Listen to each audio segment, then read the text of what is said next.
Hi, friends, and welcome to the MSL Minute, a podcast where our SEMbio experts and friends can come together to share the knowledge that comes from decades of collective medical affairs recruiting and career guidance experience.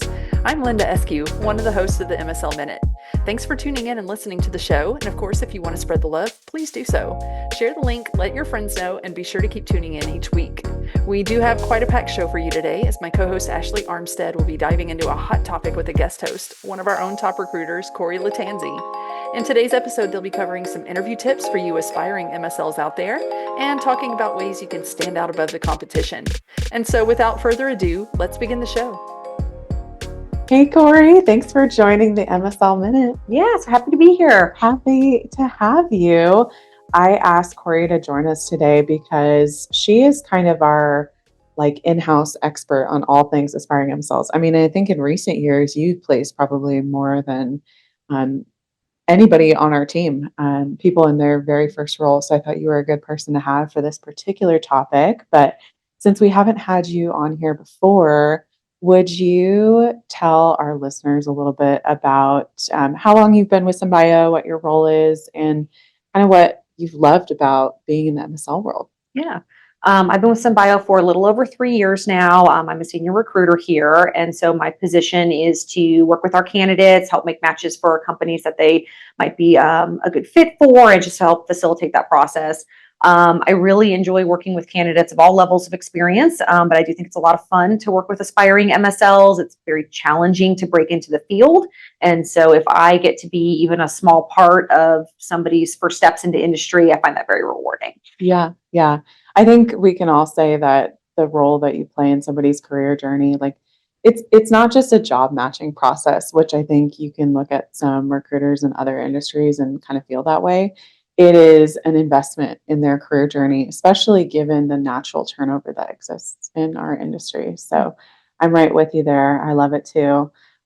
Tell me a little bit about what you do when you're not recruiting for MSLs. I'm a big runner. In fact, with Rochelle, who's one of our other recruiters here, I spend a lot of time running on the weekends and after work. And I love to read. I really like to read nonfiction, and especially sciencey stuff, history stuff is really interesting to me. So I spend a lot of time listening to audiobooks while I'm getting some miles. Yes, I love it. Well, let's go ahead and jump right in.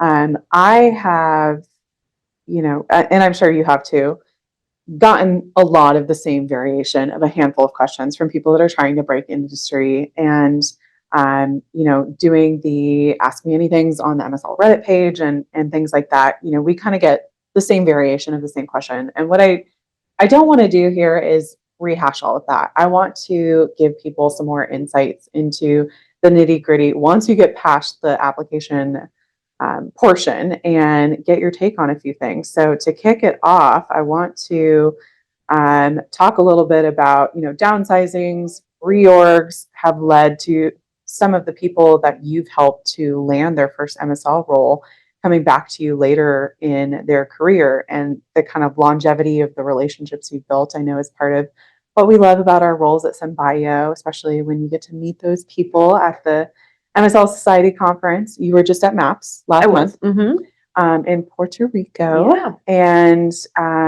I'd love to hear, what any takeaways were that you had from the conference last month. Yeah, MAPS was great, and not only just because it was in Puerto Rico. It was really nice to meet a lot of my candidates in person and to make a lot of new relationships as well. There were some just fascinating classes there, lots of things involving strategy, but I think one of the main takeaways for me is how important AI as a tool in an MSL's toolkit, or just in medical affairs toolkits in general, is at this point. There was a lot of emphasis on it's not going to replace any individual's role, but it's definitely something that can help enhance what an MSL does, help find out what their doctors need out in the field, help with new tools internally as well. And so there were lots of really interesting classes and insights about using AI. Awesome. And I know you loved getting to meet some of the MSLs that you placed, and getting to put those faces to the voices that we've been talking to for years. Yeah, we so rarely get to do that, so it's always nice too. Yeah, absolutely. Well, so tell me a little bit about what the qualities are that you see kind of across the board in those people that you have helped land in their first MSL role. What do you see most consistently from that particular pool of people that you've worked with? I think there's a couple of different categories that you have to think about. So you have to think about what that person looks like on paper and then the soft skills that they're displaying in an interview. So when I think about just on paper, the backgrounds of people that I have placed in the past, they typically have come out of a major institution, a major hospital network. If they are a clinical pharmacist, if they have a PhD background, usually they're working at a large university. Maybe they're doing a postdoc. I do think it's very difficult to transition from finishing up your degree right into an industry role. Not to say that people can't do it, but I haven't personally been able to place somebody who hasn't spent at least a few years in some sort of real world job situation before they start applying to industry roles. Yeah. When it comes to the soft skills, I think that there needs to be a really good balance of being persistent. You have to be persistent to go through this job application process. It's very challenging, and you'll have to be persistent as an MSL. Reaching out to doctors who maybe aren't going to get back to you right away, trying to build those new connections. But you also want to have the emotional intelligence to not take it too far. And so I talk to a lot of people who are very energetic and outgoing and friendly, but they also know how to remain professional and come across as very polished in interviews. And I think it's very important to have a balance of those things. Yeah, absolutely. And those things come through in the interview very quickly. Those soft skills are really what that first interview is about. When a MSL is trying to break into their first role, what would you say are some of the more common pieces of feedback that we get from the hiring manager perspective and point of view when it comes to aspiring MSLs who've just interviewed? What do you think those most common pieces would be? I think they're usually getting back to us about how prepared that person was, how polished their answers were. I mean, you don't want to go into an interview and sound like you're reading off of a script. But if a hiring manager asks you, tell me about yourself, you want to have a 2-minute, very polished elevator speech about yourself. You also, hiring managers like it to hear that you are interested in their role in particular. You've done some research into their company, that you're interested in their drug, not just that you are trying to become an MSL anywhere. And so I think it's really important to be very prepared for these kinds of interviews. And then in general, having an engaging personality, having some good questions that you're asking the hiring manager. An interview is not just a one-way street. If you go into an interview as an aspiring MSL and the hiring manager asks you if you have any questions and you say no, it's not going to go for that because it doesn't look like you're prepared. Absolutely. You brought up a great point that I wanted to circle back to about having answers with respect to your interests that are specific to the company. Even those answers can be like a little generic. I think, I think you have a great pipeline or something like that. What would be a way that you would encourage somebody to prepare for an interview with regards to coming up with answers for those kinds of things? I love when I ask, whether it's an aspiring MSL or experienced one, why they're interested in a role, if I can tell that they did a lot more than just Google the company's name. And so I think taking a look at the clinical trials that are going on, that company is involved in, is a great way to go about it. Reading their mission statement and maybe even having some questions prepared for the hiring manager about how they say that they're a very patient-centric company, how they put that into action, shows that you've done a little bit above and beyond.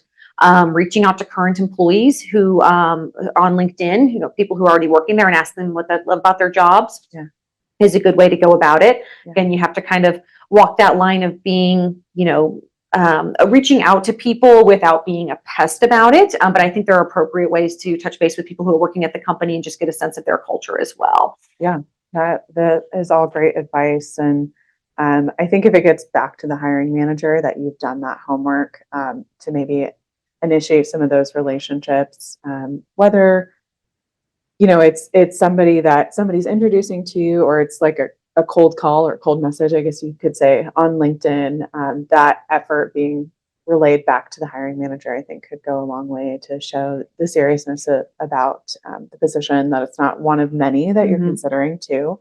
I think when people give kind of generic answers about why they're interested, um, or they give an answer that could really apply to multiple companies, it doesn't show that you are serious about this company. And we make a lot of dating analogies around the office, as you know. And I think it's kind of a similar concept of if you were on a date and somebody told you something generic that could apply to anybody, that would make you feel very good. And especially with our clients, I love how passionate our clients are about the culture they've created within the team and within the organization. And, they really want to walk away from the interview feeling that you share that same passion and desire that they do, because especially with these smaller companies, they are so the ethos element of what they do is so important to them, and are looking for people that can relate and can get on board with that and are excited about the mission there. So Absolutely. I think you great can show advice. excitement by doing that research ahead of time, Yeah. having good questions prepared that are above and beyond, like just grab bag, what is your company culture like? And what is the reporting structure here? If you do a little bit of extra research, that shows not only in your answers, but also in the questions that you ask. And that's what makes companies feel special, makes them feel like you're really specifically interested in their role. Absolutely. My next question for you is, all right, they're in the interview process. What are some of the common pieces of advice or guidance that you give to aspiring MSLs trying to land their first role? We talked a little bit about making sure they express their interest appropriately.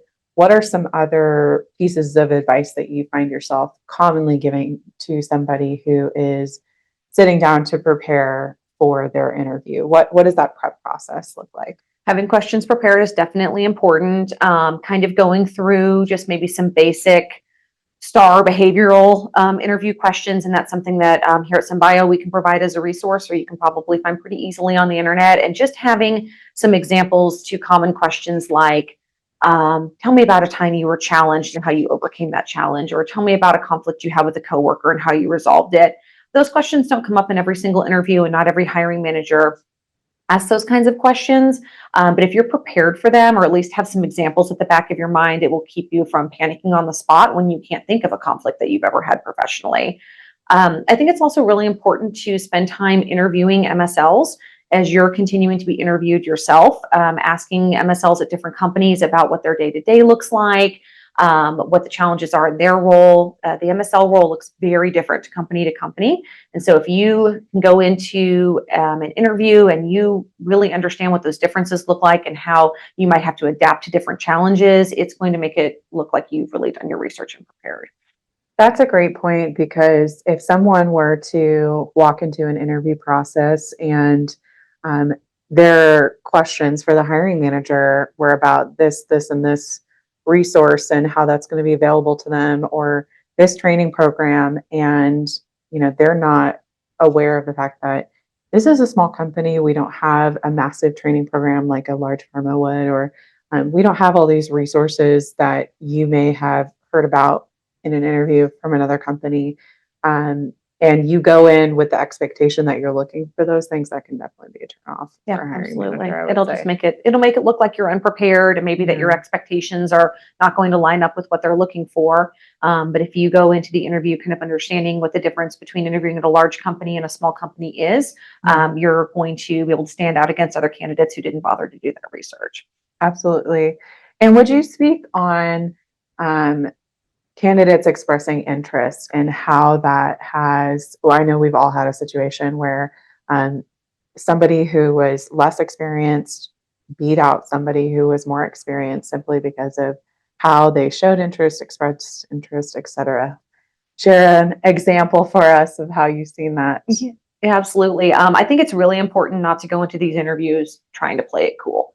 You're not going in there acting like you've got a million different companies that you're speaking to right now. Obviously, you don't want to come across as desperate for your first MSL role, but you do want to express to the hiring manager how interested you are in their position. And you can say it as simply as that. At the end of the conversation, you can tell them, I'm very interested in this position. again, because of these reasons. When you hang up with them, within the next 12 hours or so, send them a thank you note. Give one more opportunity to express a couple of reasons why you think you'd be a good fit and why you're excited to go work for them specifically, why you're interested in that company. Just continuing to reiterate those things. Having a few different examples of why you're interested, because you'll be speaking to different members of the company and they're probably going to compare notes. It's really important to just kind of stay on top of them knowing your interest in the role. And then outside of the interview, whether you're working with a recruiter or applying directly, being very responsive, getting back quickly, trying to clear your schedule as much as possible for interviews. I'm sure you have as well. I've seen companies just skip over interviewing somebody because they didn't have any time open for a week or two and they found other candidates in the meantime. So being as responsive as and open and flexible as possible is really important. Yeah, that is a great point. Time is of the essence, especially in a market where there are lots of candidates available. You may not have the luxury of a week or two going by, and they could be, half or more than half of the way through the interview process by the time, those 2 weeks are up. And so a sense of urgency is definitely important, especially in the market that we have currently. And on that topic, to kind of close this up for the afternoon, what is your take on the market right now for aspiring MSLs, and what piece of advice or what encouragement can you offer them about trying to break into their first role given this current market? What would you say? So it's definitely challenging right now. I don't think that it's going to be quite as challenging as it was last year. I think there are going to be more opportunities available this year. But like you mentioned earlier, there have also been a lot of reorgs and layoffs. And so there are more experienced candidates vying for those same new opportunities. So I think that the best advice I can give is be persistent, give yourself some sort of, weekly goal of the number of MSLs you're going to reach out to and ask for interviews, the number of applications you're going to fill out, recruiters that you're going to talk to about your resume and other resources that they might have, and stick with it. I think that it's good preparation for becoming an MSL. That job is going to require a lot of persistence and grit as well. So getting your mind prepared for a challenge and getting excited for that challenge is going to serve you very well. Awesome. Well, thanks so much for your time and your insights. As our resident in-house aspiring MSL master, that's a title I'm going to bestow upon you, because I do think that you place probably more than anybody in their first career, and have so many people that have come back to you later in their career for whatever that reason may be, that you are the perfect person to talk about this. So I hope our listeners got some encouragement and insights and things to think about once they're actually in the interview process. I know Linda and I have been talking about a lot of the interviewing tips, resume prep, LinkedIn updates that candidates can be making to make themselves marketable and competitive. But these insights I think are great things for MSLs to be talking to us about. We are coaching them through this in the interview process. But if you don't have a recruiter that you're working with, maybe you're applying directly, these are the kinds of things I think that they really need to be thinking through as they're preparing for this interview. So really appreciate your insights here. Really appreciate your time and hope to have you back soon. Thank you so much. It was wonderful.